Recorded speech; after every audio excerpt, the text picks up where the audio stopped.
Hi, and welcome to Meet the Microbiologist, the podcast about the people who discover, innovate, and advance the field of microbiology. I'm your host, Ashley Hagan, and today I'm joined by Dr. Karl Matthews, professor of Microbial Food Safety at Rutgers University. Welcome to the show, Karl. Thank you so much for having me, Ashley. We're so excited to speak with you today. So, you have earned an international reputation for your work in the microbial food safety of fresh fruits and veggies, a topic that I really suspect touches the lives of every one of our listeners. Yet many probably don't think about the effort that goes into ensuring the food on their tables is safe to eat on a day-to-day basis. So, I'd love to start with a little bit of background research or background info hmm and understand from a microbiology perspective when we say that fruits and vegetables are safe to eat, what makes them safe to eat? So when I look at that as far as from a microbiological perspective, it's are they free of pathogens of human health concern? And so we might think about organisms such as Salmonella or the Shiga toxin producing E. coli or Listeria. In my area then being focused on microbiology, it's not to say that we're not also concerned with perhaps chemicals that might also be associated with those fresh fruits and vegetables. But it's predominantly from that perspective. And so there's a number of processes and initiatives that are put into place from the pre-harvest through post-harvest levels to try to ensure that the product is not contaminated with microorganisms of human health concern. Okay, so there's a lot that we can unpack here. Mhm. And obviously, you sort of hinted at this when we're considering microbes of human health concern. So the food we eat is not sterile, right? There's microbes associated with the Mhm. fruits and vegetables that we eat um, on a regular basis. Is that correct? Oh, most definitely. I mean, each day we're consuming literally billions of microorganisms in the foods that we eat, and particularly the raw fruits and vegetables that we're eating that are not being thermally processed in any fashion by which you might reduce the microbial load. hmm So it's the type of microbes that we're the most concerned with, and it's those that cause disease in humans, particularly. Indeed. And I mean, we look at this, oftentimes we think about the bacteria that might well be there, but we do know that there's viruses that could be present. There's certain type of protozoa that might be present.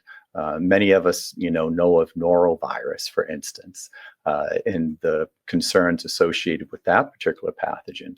So there's a multitude of microorganisms that might well be associated with fresh fruits and vegetables, but there's really a very limited number, if you will, or types that are actually of concern from a human health standpoint. Interesting. You listed a few of those already, but are there any other key players that you haven't discussed yet that you and your research are in particular interested in? So in my program, we're actually working on the ones that I've mentioned. So the E. Okay. coli 0157 in particular, so a certain serotype of E. coli, a diarrheogenic E. coli, what's Mm. also known as a Shiga toxin producing E. coli. We work with Salmonella and we work with Listeria monocytogenes. But there's other microorganisms such as Campylobacter, Yersinia, Staphylococcus aureus. All of those types of pathogens can also be associated with foods and different types of foods at that, and Mm. be of concern to uh, the general public, the consumer. So what are some of the sources of contamination? Where are these microbes coming in contact with the food? Is it in the environment? Is it during processing or a little of both? Well, and that's a great question because a lot of folks wonder, well, where do these foods enter, or where do the microorganisms enter into the foods, and how can we prevent that from occurring? And that's why I said early on is that if we look at from microbial food safety, it's right from the farm to the retail and even the table that we need Mm. to be concerned with. So let's say at the farm level, if we look at agricultural water, so for example, irrigation water, is that irrigation water free of microorganisms such as E. coli or Salmonella? that maybe that water is picked up in the environment from animal feces or what have you. And then if we think about during the process, maybe an organism like Listeria monocytogenes, when we're processing those particular commodities, did we pick up Listeria monocytogenes from the food processing environment? So there's different ways by which these microorganisms could actually contaminate the product. And then even when we think about this as we're handling those products as they move through the food chain, if you will, are there possibilities of contamination by either individuals or equipment or what have you of that product? And we just actually published last week an article about pre-harvest contamination. So I'll link that in the show notes. I found it really interesting, and it Mhm. did sort of seed some of my questions for you today because I was recognizing that as only one step in the potential um, line of contamination from Mhm. farm to table, essentially. So then I guess my question becomes from a food safety perspective, are we looking primarily at prevention or at maybe reducing the microbial load once, is coming in contact with these microbes inevitable?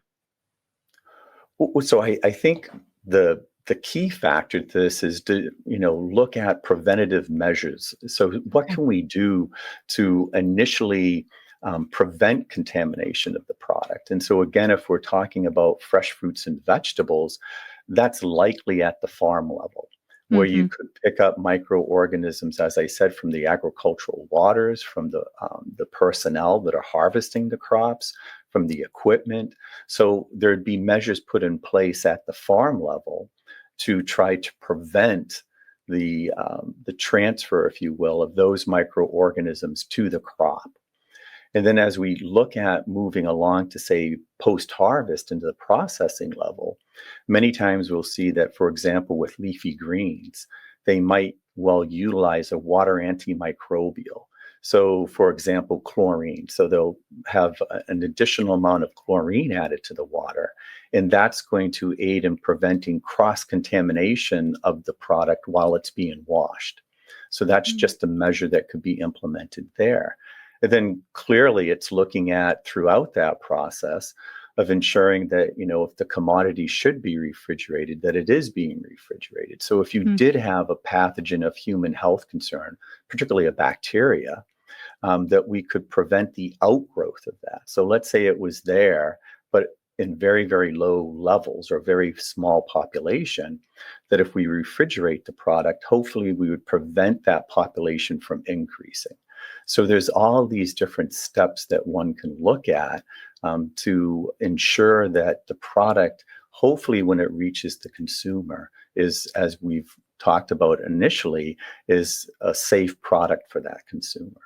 That's so interesting. So I'm hearing, like you said, there's many layers, and that this is a complex system. And I hear that it's not only a factor of the type of microbe that might be causing contamination, but also the quantity of that microbe, and whether we can keep the growth under control and or prevent exposure of the produce to begin with. So it's really, really interesting.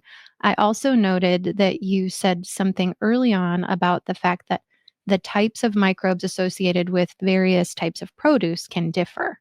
Hmm. Are there some types of produce that are more susceptible to contamination? And are there reasons biologically that maybe they are a good habitat for these microbes to grow? So I think that's just I would almost say it's almost an unknown, if you will. And the reason I say Okay. that is we know that when we look at certain microorganisms, for instance, that we often link them with, say, a commodity. So many times when we think of poultry, we might think of salmonella, right? So raw Hmm. poultry and salmonella. If we think about perhaps luncheon meats or deli meats, we might consider Listeria monocytogenes. So many Hmm. times we might be looking at microorganisms in association with a specific type of food or category there.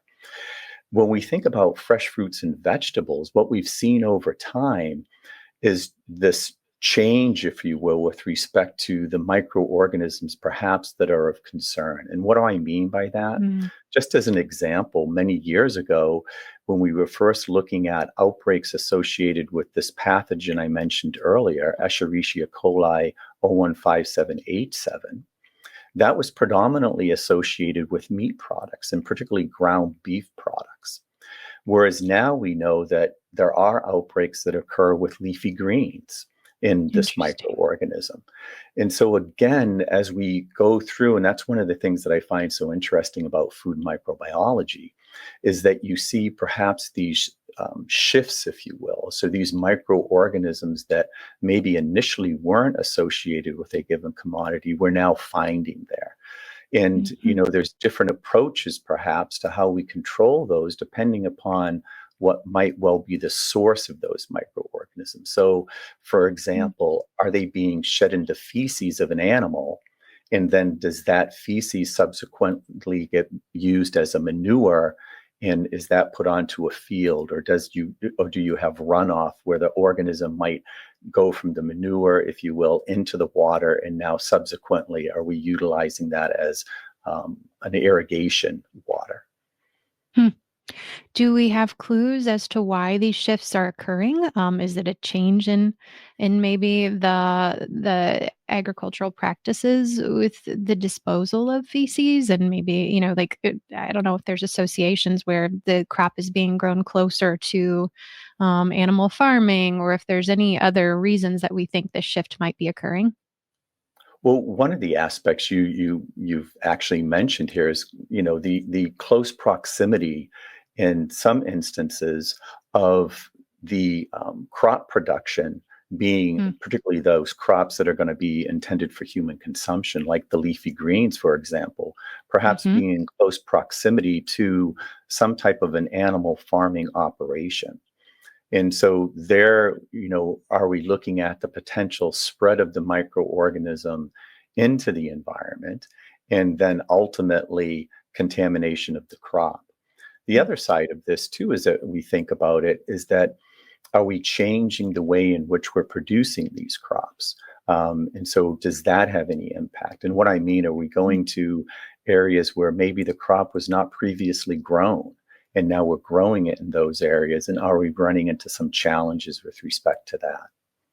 Interesting. Very interesting. So I know you've mentioned an interest in leafy greens, Mhm. and that you are looking into the internal localization of bacteria during growth of leafy greens. Can you explain why and what we can learn about the way that the bacteria localize within these leafy greens that can help us understand the contamination process and how to better prevent it? So, that it's interesting, that whole research area. And I'll tell you, it kind of ages me, but that's something that we started looking at probably about 25 years ago, is Wow. the interaction of this organism again. And I hate to keep bringing it up, but it's kind of that key microorganism is Hmm. the E. coli 015787. And back, number of years back, we were seeing that there were indeed outbreaks linked to leafy greens, such as lettuce or spinach. And so we wanted to fully understand what is that interaction of the microorganism with the crop. And we just happened to use lettuce as an example, if you will. So it wasn't as though we were targeting a given crop, it's just that we were able to grow that quite easily. And so what we did is we wanted to find out if you had the microorganism in the soil, would you have subsequently an impact with respect to contamination of the edible portion, above ground? And so we had done a series of studies there, and basically to pare this down a little bit is what we found is when we looked at various concentrations is that at very high concentrations, we indeed found that the organism, if it was in close proximity to the roots, could actually translocate into the edible portion of the plant. At very, very low concentrations, we did not see that translocation taking place. And so this was actually, I think, quite a controversial concept back when we were first initiating this. But now, if one looks through the literature, there's literally hundreds of papers where they've looked at the association of these foodborne pathogens, such as Salmonella and E. coli, and even your viruses. And where are they localizing within plant tissues or within fruits, such as tomatoes, associated with a given plant? And what do we think causes them to localize where they do? Is there something within that environment, in the leafy portion that promotes growth and development of the bacteria? So it depends on where, again, the organism, if you will, ends up. So what I Okay. mean by that is if you have it on the leaf surface or the Ah. underside of the leaf, Mhm. you have stomata and so forth that are openings where the organism can localize around that and basically be at a what we call a subsurface location.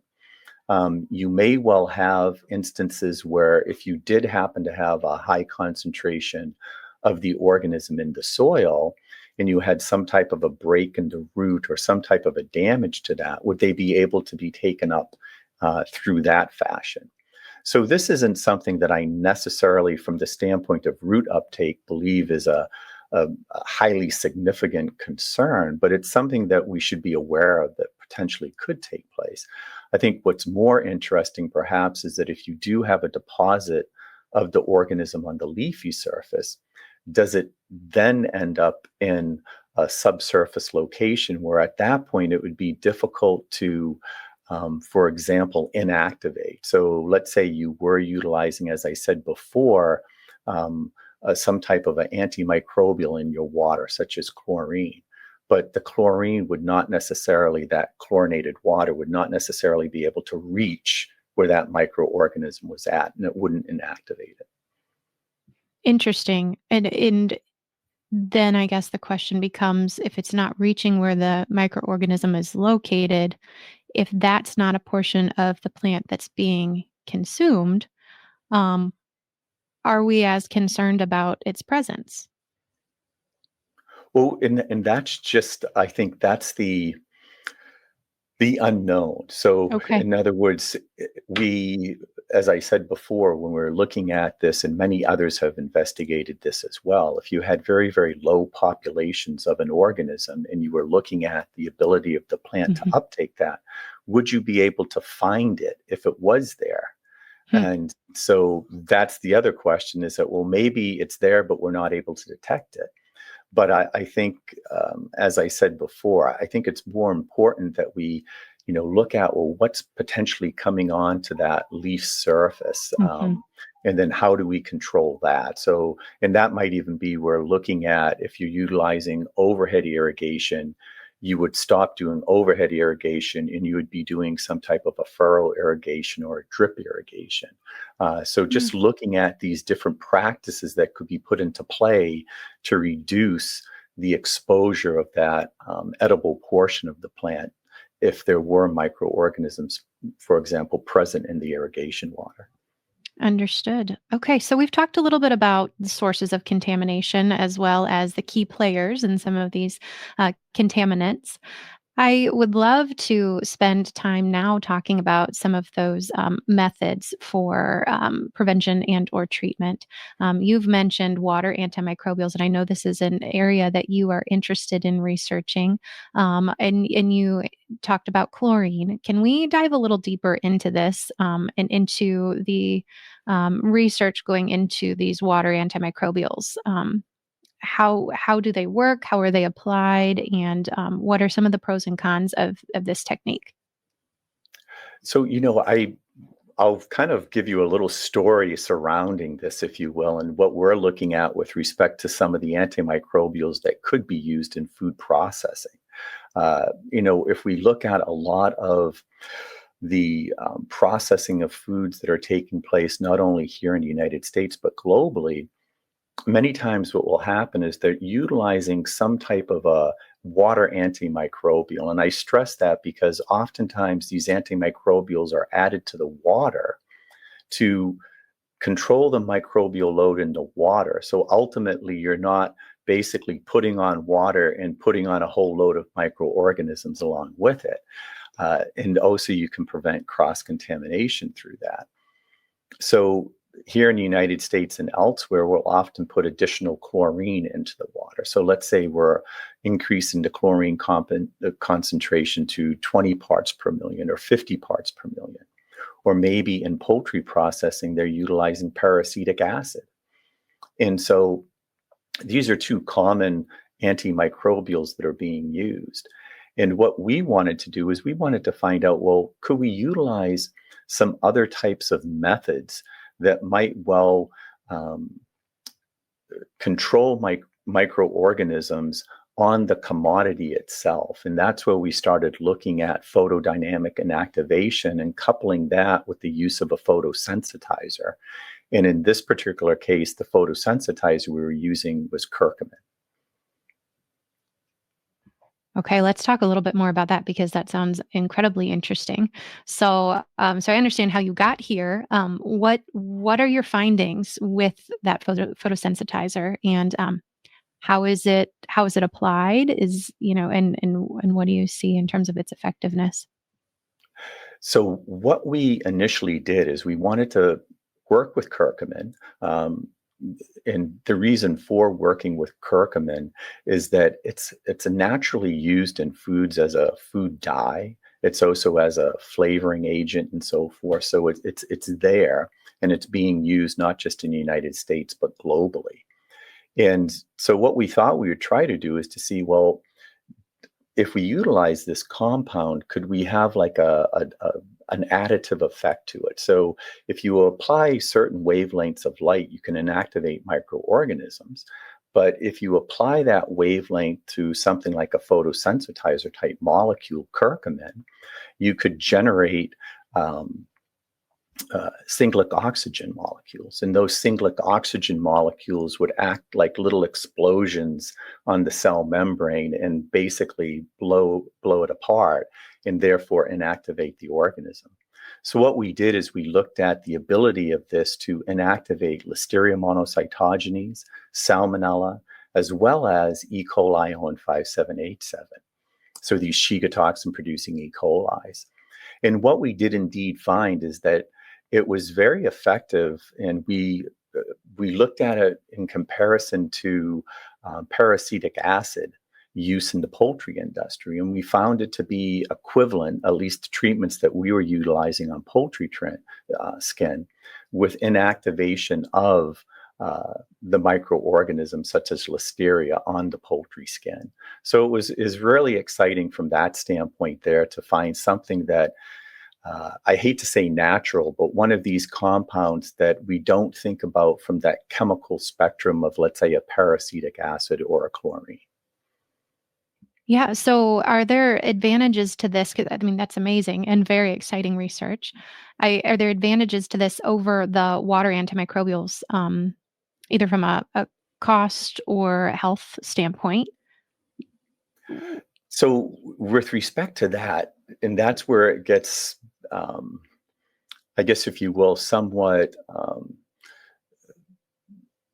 One has to determine the path they want to take, if you will. So the reason I say that is that when we think about the use of water antimicrobials, many individuals, consumers, they don't want to have, chlorine and associated with processing of their products, for instance, or they wouldn't want to have peracetic acid in association with processing of their products.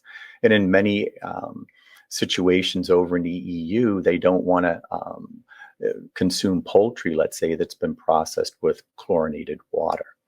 So there was a possibility of utilizing this. And one of the constraints, of course, was the cost. But what we were able to do is to bring it down to such a level that it would be cost comparative to the use of, for example, chlorine or peracetic acid.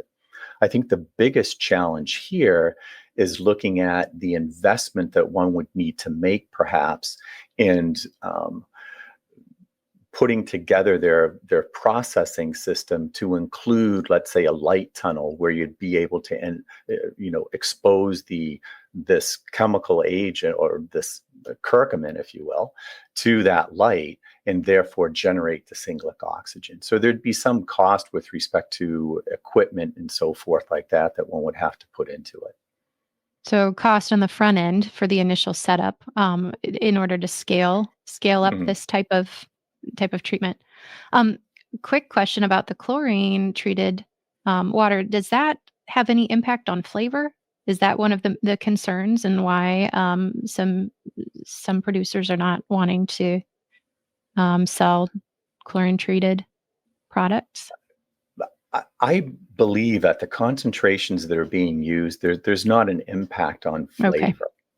So that's not it's not a necessarily concern. something that the consumers, yeah. What about antimicrobial resistance? Is that a concern with these water antimicrobials? Is it putting any kind of pressure on the microbes? Is that Well, a this is worry? interesting. We actually did research on this a number of years ago, looking at some of the different water antimicrobials that are used out there. And there's certain systems that bacteria have that are intrinsic. So the bacteria possess these systems that allow them to survive exposure to certain types of noxious agents. And what we found is that, you at low levels, you could expose an organism to, let's say, chlorine, and then you could continually step that concentration up, and you might actually get organisms that are going to be, I won't say resistant, but have a decreased sensitivity to the chlorine.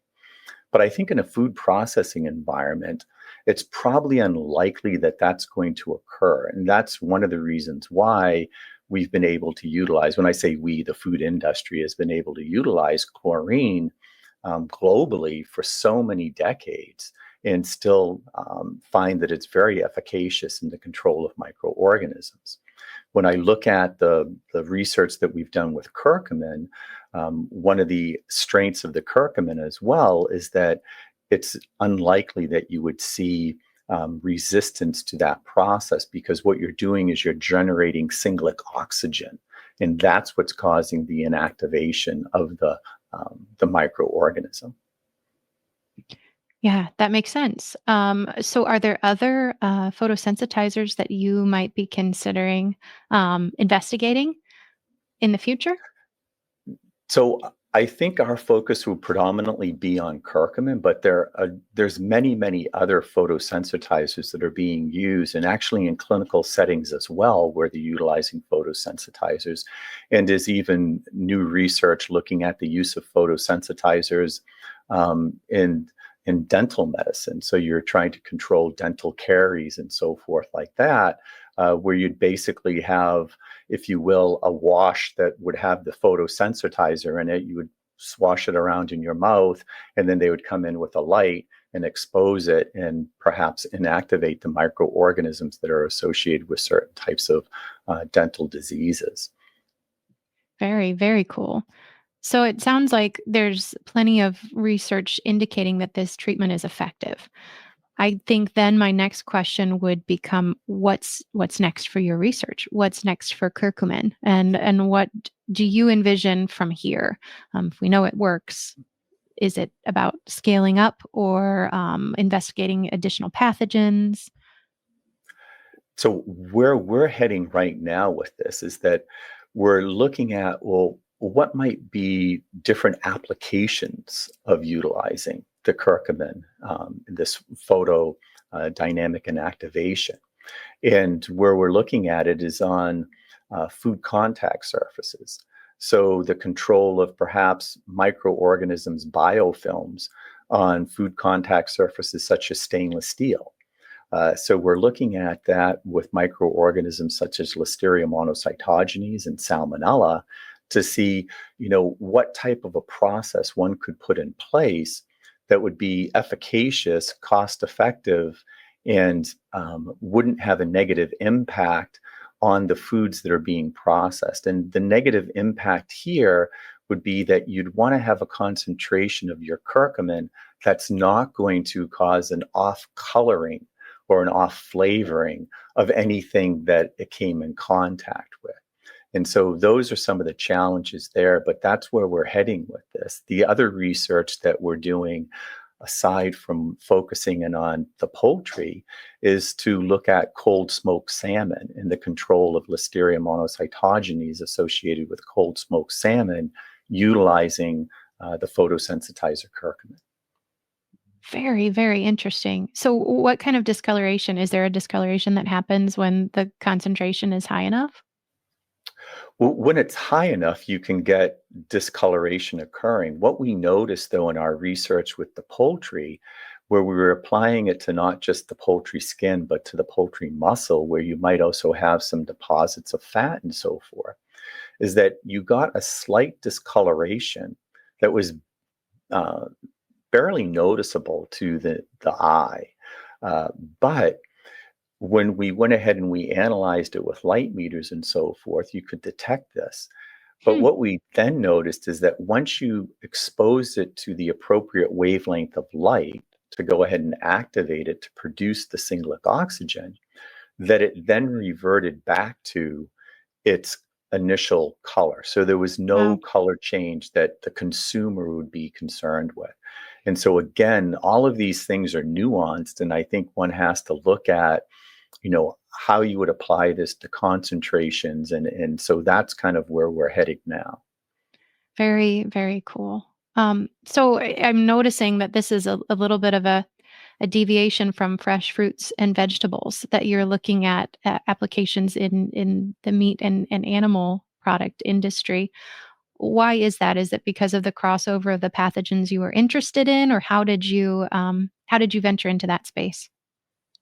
Well, I think that's one thing that I love about food microbiology and microbial food safety is that we are concerned with all types of foods and commodities, right?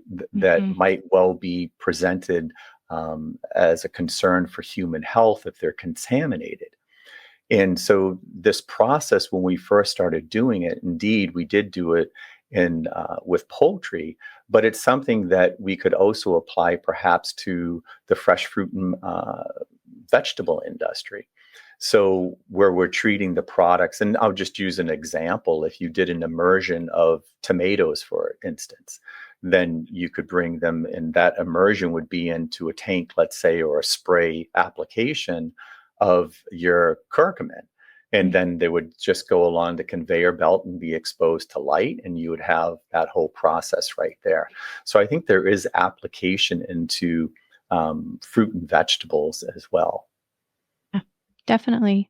So this is a little bit of a jump, but as we've been talking, I have kind of been um, playing through a normal day in my life when I might go to the grocery store and select some fruits and veggies to bring home, and I wonder about when you see the fresh fruits and the produce that are not packaged, and there's sort of the misting water coming out at the grocery store level. Is that treated in any way? Is that water just what's the purpose of that? Because to me, as a microbiologist, doesn't seem like it's adding much cleaning to the fruits or vegetables. But I've always kind of wondered, is that for looks, or is there some sort of value in that practice? Well, it's definitely a value in the practice because one of the reasons they're doing that is so that it enhances if you will, the characteristics of the product that are being missed. So instead of Okay. that product drying out over time, Mm, you're getting these short mist of water onto that product, and it will keep it hydrated. So it's going to, okay. be more appealing to the consumer rather than a product that might have dry or leaves and so forth like that. If we're thinking about leafy greens, with respect to whether that water is treated, many times the water is not treated in the sense that they're adding additional water Mhm. antimicrobial to it. So it's just a municipal water, but typically that water is at a refrigerated temperature. So it's a low temperature that they're holding it at. And that again would prevent, let's say, the outgrowth of microorganisms. I know we had done some research where we were looking at the behavior of Listeria monocytogenes on lettuce that had undergone misting. And what Mhm. if any, effect that would have on the populations of Listeria monocytogenes. And actually, what we found in that research was that the populations of Listeria monocytogenes on the misted lettuce over time were actually lower than Wow. what we found on the non-misted lettuce. And so Hmm. again, that's just one study, but it was unusual finding, at least for us, because we thought it would be just the opposite, because That's you're what I would have adding thought. moisture to this Mhm. particular commodity.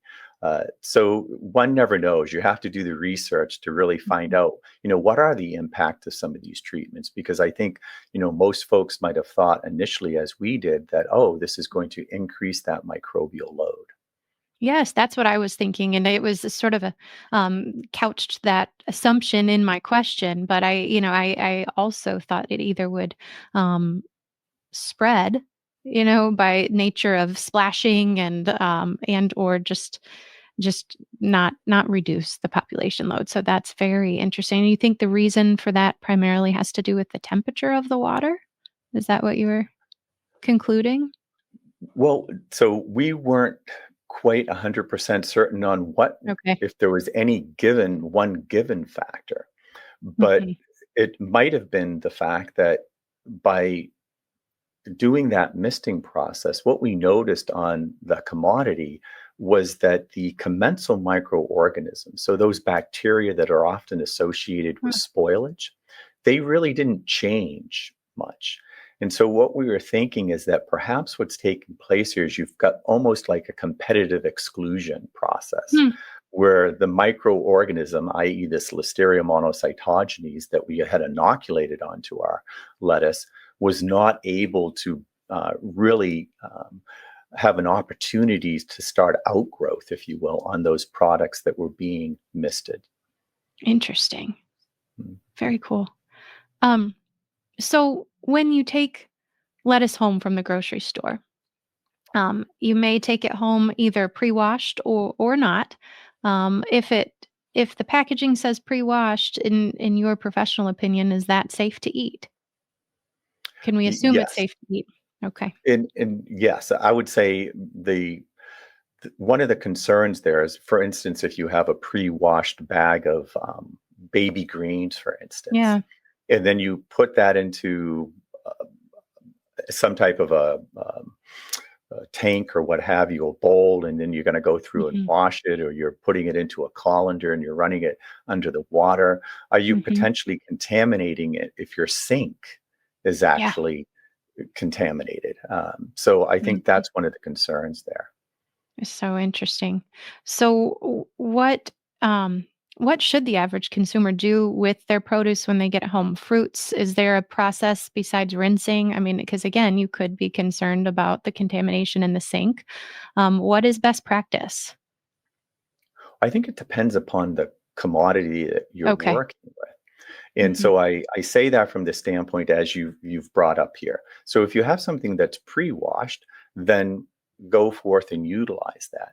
If Hmm. you have, let's say, an individual head of lettuce, for example, then what one could do is they could take that and rinse it under running water. And, Hmm. that's the process there. I look at more from a standpoint of removing potentially any type of dirt or maybe insects or things like that that might be associated with um, that particular head of lettuce. Are you going to be removing microorganisms? No. Typically, when you do a wash process like that, you may get what would be considered a half log reduction. So, from a microbiology standpoint, and particularly food microbiology, that's not very much of Hmm. a log reduction. But the point being here is that you're removing any type of debris and things like this from that product that might not be very palatable. Yeah. Okay. That makes a lot of sense. So, we've talked about the fact that contamination of fresh fruits and vegetables and of food sources of all kinds is sort of a fact of life. And we've talked about where some of those sources of contamination might come from. I guess I would like to take a moment just to kind of explain to our listeners why foodborne illness is such a concern. And to try to address this misconception that, you might just get a stomach ache for a few days. I think important to note why this research is so important. Not only does it touch our lives and our day-to-day lives, but it's a significant source of morbidity and mortality. Can you speak to that a little bit? I think one of the factors that we have to keep in mind here is that, when we look at some of the data, the statistics that are out there with the numbers of individuals that become sick from these Hmm. various foodborne pathogens, whether they're viruses or bacteria or protozoa, it can be in the millions. But we know that Hmm. a very, very small percentage of those individuals actually end up having to be hospitalized. But I think that's the concern here is that depending upon your the category that you might fall into, so we often think about the young, the elderly, the immunocompromised, and pregnant individuals as being at Hmm. greater risk for illness and subsequent sequelae. And so, what do Hmm. I mean by that is that where somebody were to get sick with a Shiga toxin producing E. coli, they might initially have, some off symptoms, diarrhea and so forth like that, but that could lead to hemorrhagic colitis or bloody diarrhea. And then, if it were to progress more, perhaps it's going to lead to hemolytic uremic syndrome. And so, even if the individual to recover from those particular illnesses, there might be long term consequence associated with that in their quality of life.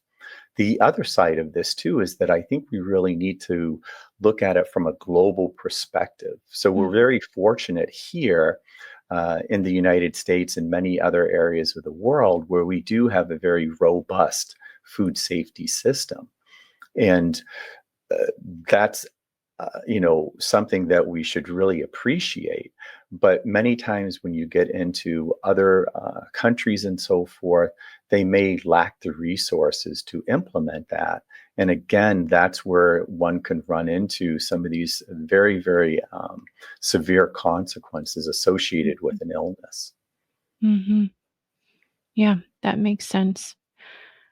So, I'd love to ask you some personal questions about how you became interested in food safety and microbiology in general. So actually, this started really very early on. I'll try to keep this as short as I can. But so the bottom line here is that actually, when I was younger, I worked on a dairy farm. And Ah, so that piqued my interest there. And I subsequently went on to do my master's and PhD studying the disease bovine mastitis, and oh. particularly focusing on, so from a dairy production standpoint. And the research that I was working on at that point was focused on coagulase negative staphylococci and the role they were playing in bovine mastitis. And that basically continued on to my research associated with my postdoctoral work. And at that point in time, that's when I started collaborating more with folks in the food science arena and really became very, very interested in microbial food safety. It just seemed like a very perfect fit for me to want to enter into this realm. And I know when I first came here to Rutgers University, that's where it was basically I had to make this decision as to which direction I wanted to go in. My lab was working in two areas. One was looking at extracellular membrane vesicles associated with E. coli ON 5787 and the ability of those to transfer genetic information. The other side was looking at E. coli 15787 in association with leafy greens and some of the research we talked about with respect to subsurface localization of the organism.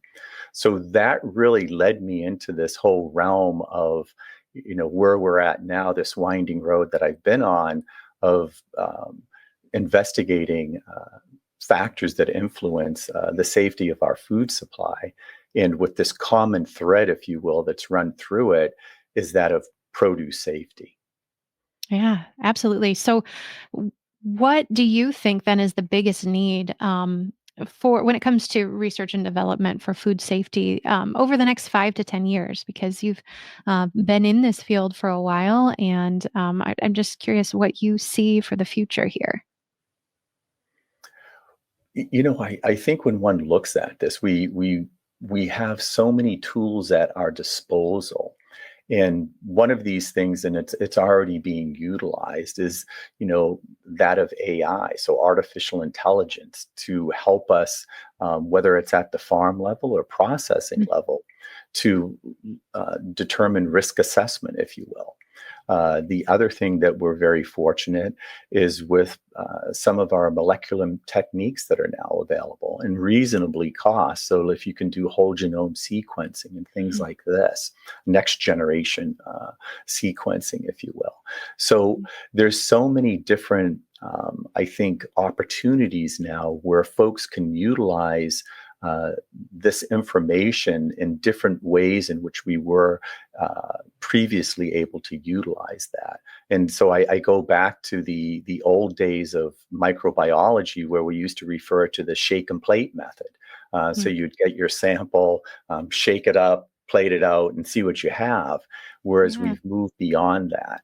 And so I think that's what's fantastic, if we can continue to integrate these new technologies, but without losing focus on the importance of what we're trying to do, which is to ensure the safety of the food supply. I think that's so powerful. Thank you. What would you say you are the most you found the most rewarding in your career?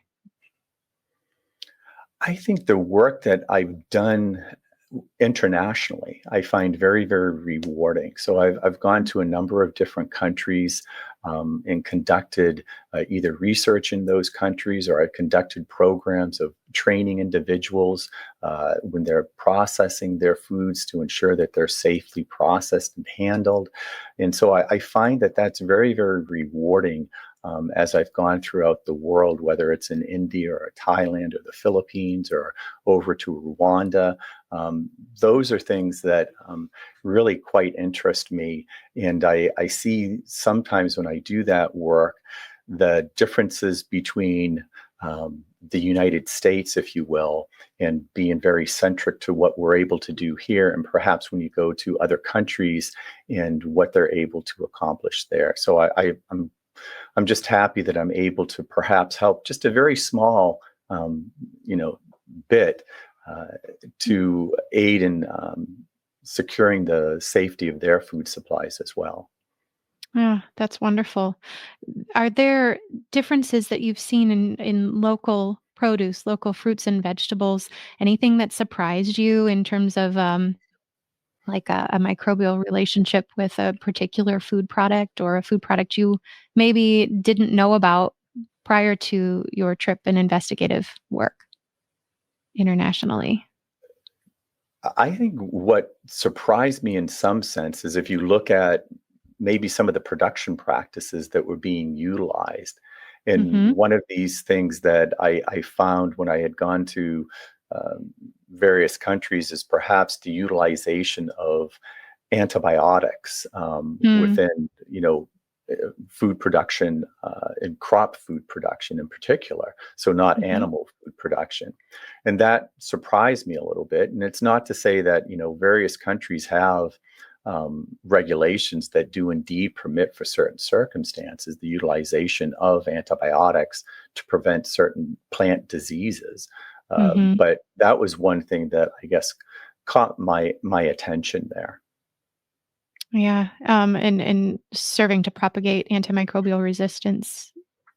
Well, indeed, and that's where when one looks at that, Mhm, that it's not necessarily that we were totally focused in on the foodborne microorganisms, the foodborne pathogens, if you mhm, will, but more generally that I'd call them from a bacteria, the commensal bacteria. And mm, are those mhm. organisms also antibiotic resistant, multi-antibiotic resistant? And does one have the potential for transfer of resistance genes in the production of those Horizontal crops? transfer. Yeah, Mm. interesting. Very fascinating. So, Carl, you recently co authored the fifth edition of the book Food Microbiology, which was published by ASM Press and Wiley in December of 2024. We're excited about this title, and I'd love to hear a little bit from you about this book and what readers can expect to find within its pages. So this has actually been a fantastic journey for me. Um, it was actually 20 years ago that Tom Montville and myself developed this textbook. And so Tom Montville is a colleague here of mine at Rutgers University in the Department of Food Science. And we came together and developed this concept for a textbook. And we wanted to have a textbook that the student, the reader, if you will, would be compelled to turn the page. Not everybody finds microbiology this fascinating area. And I'll have to say that with food microbiology, it's actually a required course within the food science curriculum. So all the students need to take it, whether they're particularly interested or not. So what we tried to do with this most recent edition is to update it from a perspective of our introduction to various types of foodborne illness outbreaks that we start each one of our chapters with, on each one of our pathogen chapters with, and Very do cool. that from a global perspective. So students are reading about this, but they might be reading about an outbreak that occurred in Vietnam rather than just here in the United States. So it kind of captivates them. The other side of that is that we looked at how can we update this? And so we just talked about antimicrobial resistance. So we've put a whole new chapter in there on antimicrobial resistance. And again, this perspective from not just from animal agricultural production, but also from human crop production. The other side of this is just looking at the regulatory side of things. So we've expanded that particular chapter there to be more inclusive of the global community. It's not just the United States we should be thinking about. We have a global food supply, so we should understand to some degree these regulations in other parts of the world. And then the other side of this, another update that I'll mention here, is that we looked at, rather than just speaking about passive in some of those areas, we looked at food control systems. So in other words, the Food Safety Modernization Act, good manufacturing practices, good agricultural practices. So giving the student a touch of all of that so that it compels them to say, you know what, I'm really enjoying the food microbiology experience that I'm having by reading this particular textbook. Oh, that's amazing. I love that goal. And I'm a reader myself. And of course, I think microbiology is the most interesting subject, and I'm biased. But I love as a storyteller, you were weaving stories throughout a textbook. I think that's a very creative technique, and it requires some skill. So I'm excited to share this with our listeners, and we will link in our show notes so that you can get your copy today. Question about those stories, that the kind of the case studies about outbreaks that you open each chapter with. Was there one that particularly caught your attention, or that you think is noteworthy? I'm sure they all have their own merit, but which one was most gripping to you? Well, actually, since it came to my mind was the outbreak that we had discussed associated with a product that was being produced in Vietnam. And the reason why that was fascinating to me is that it was being prepared for a local event where these individuals were preparing the food, but they really didn't have the appropriate facilities and the ability to actually refrigerate the product. And so it was just a breakdown, if you will, in some of these measures that one could put into place that would ensure that the product would remain safe. And so I think that's what really struck me. The other side of that was just the sheer number of individuals that became sick, because it was a large event, and it was a large event for a given town. So it was a very small town. They were Okay. having this get together, and that just really struck me. And I think this is one thing that when I, again, try to bring this message across to the students and the readers, that what we might be aware of here in the United States, we may have totally different conditions with respect to, temperature, where it's elevated temperature year round, high humidity, and all of these other factors that Mm. can influence the way microorganisms behave in a food and ultimately the safety of those commodities. That's so interesting. Yeah. So you mentioned humidity. I'm thinking temperature, Mhm. environmental factors, um, as well. So, and maybe seasonal changes. So there's a lot to consider there. Let Mm. me ask you, since we're talking about teaching and about sort of the next generation of microbiologists, what would be your advice for the young researcher who's interested in pursuing a career in food microbiology safety? Microbial Microbial food safety. Thank Sure. I really think it's important that the student looks at this with respect to the totality of the field of food microbiology. And what do I mean by that? Is that as I've gone through my career, as I told you, it was a winding road. So we had produce safety, particularly as a core, if you will. But there's going to be so many aspects of that that one can tie into. And I think that's where I want to tell the next generation of food microbiologists to keep your mind open and constantly looking at what's going on, not just here again in the United States, but what's going on globally. And you. we see so many foods that are coming onto the market that might well be a new food for, let's say, our marketplace here in North America, but it's a product that's been consumed for generations in other parts of the world. So Mhm. having the curiosity to find out, well, are there nuances associated with that product that we should be concerned with respect to ensuring the microbial safety of that product? So that's what I really think is important, that the student keep an open mind and really a thirst for understanding not just the microorganisms, but for understanding the global intricacies of our food supply as they move forward. And because they're so integrated, the microorganism in the food. Absolutely. Okay, I'm gonna Ray can cut this part out, but I have a question for you that I wanna sort of gauge your comfort level before I ask it, but I'd love to talk a little bit about raw milk. Since I'm hearing that your background was in the dairy industry, is this something that you would want to talk about? I'm hearing there are so many people who are not even aware that that avian influenza can infect milk, and there's just we have an article coming out about raw milk tomorrow, I think, so it's on my mind, but I'm just curious if this is something you would want to speak to or not. Either way is fine. So I could speak to it generally, Yeah. yes, as far as my Okay. thoughts are. Mhm. Okay. I'll pitch it and you take it where you feel comfortable. Okay.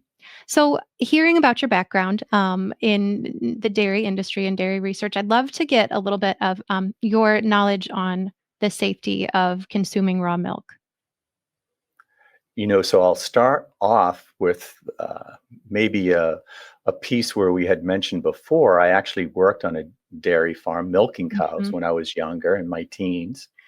And at that point, I was actually drinking raw milk right out of the bulk tank. Uh, Wow. And ultimately, I did get sick. I had severe diarrhea, lost a considerable amount of weight, so forth Hmm. like that. But luckily, it didn't progress beyond that. My thought is that it's just not from a microbial food safety standpoint a good practice to consume raw milk. And I know that there's a lot of folks out there that might indicate that, well, um, pasteurization and other types of processes that the milk could go through may impact nutritional value Mm. and so forth of the milk. But when I think about this, that we know that pasteurization is a very, very effective means for controlling all of the key Hmm. foodborne pathogens, whether it's E. coli, Salmonella, Listeria, Campylobacter, what have you. And therefore, I really promote the consumption of pasteurized milk. The other side of this is that oftentimes we perhaps may be forgetting that the largest consumers of milk are typically children. Right. And Hmm. they also might be the most vulnerable to a foodborne illness if it was contracted through the consumption of raw milk. So that's just my thoughts on this. Hmm. Is there any market, or have you considered using a photosensitizer for treatment in liquids, and eh, and killing microbial contaminants in liquid food products? So the if you will, the drawback of utilization of photosensitizers is that they need to have direct exposure to a light source to Hmm. activate them in order that they generate their singlet oxygen. So Hmm. they would not work within a liquid system, particularly milk, uh, or some type of a opaque substance like that. So it would really be where you can do more from an inactivation on a surface where you can get direct exposure to light.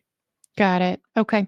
And other line of questioning, even if we're not considering this an application for liquids, is there any, have you done any studies about um, the treatment, that treatment with a photosensitizer, and any nutritional impact? You brought that up with that's a concern for pasteurization. So I'm just curious, is there any concern about that with the photosensitizer treatment? There should be none. And the Hmm. reason I say that is that, again, with curcumin, it is used as a food dye or colorant. Hmm. It's also used as a flavoring agent as well. Hmm. So, from a standpoint of, you know, in impacting nutritive value, and again, I don't know, it may actually add certain Mm. types of nutriments, maybe some type of vitamins and things like that. Mm. I just really haven't investigated how that might look, if you will, but it Gotcha. certainly would not have a negative impact. Well, Carl, thank you so much for speaking with me today, and taking the time to discuss microbial safety of fresh fruits and vegetables. I've really thoroughly enjoyed our conversation and learned a lot. Thank you so much for having me. This has been grand. That's it for today's show. If you enjoyed this episode, please share it with someone who might also enjoy it. I'd like to thank Ray Ortega for our podcast production. I'm Ashley Hagen, and I'll be with you next time with a new microbiologist for you to meet.